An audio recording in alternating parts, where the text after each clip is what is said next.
তোমরা সবাই কেমন আছো? আশা করি ভালো আছো। আমিও ভালো আছি। দেখো আমার কানে ব্যথাটা এখনো সারেনি, কানে মলম দিয়েছি।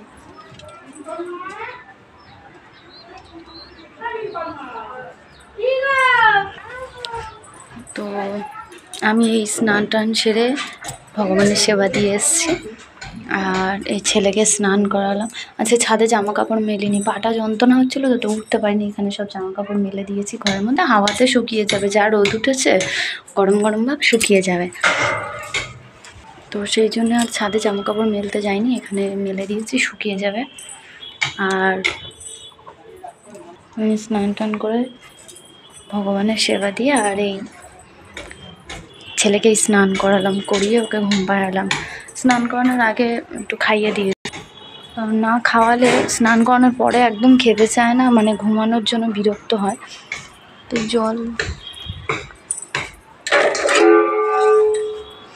দেখছিতে এখানে বোতলে করে জল দিই, গরম হয়ে যায়, দিয়ে স্নান করে দিয়ে ঘুমাচ্ছে, ঘুমিয়ে পড়েছে।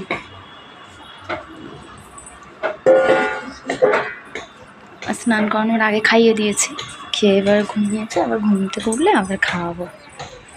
তো দুদিন ভিডিও করতে পারিনি, কানটা এত ব্যথা, হালকা শরীরটাও খারাপ, ভাবে খুব যন্ত্রণা হচ্ছে। যে সিঁড়ি দিয়ে এতবার ওঠা নামা করি তো জল টল তুলতে হয়, তার জন্য পাটাও খুব ব্যথা, তাই দুদিন ভিডিও করতে পারিনি। এখন এই ছেলেটা ঘুমাচ্ছে, ঘরে টুকিটাকি কাজ সারবো, সেরে নিয়ে খাওয়া দাওয়া করবো। কেউ নেই, আমি এখন একা খাবো। শ্বশুর এখনও আসেনি, নিয়ে আসলে তারপর স্নান টান করে খাওয়া দাওয়া করবে। তো ভিডিওটা আমি এখানেই শেষ করছি। তোমরা সকলে ভালো থাকো, টাটা।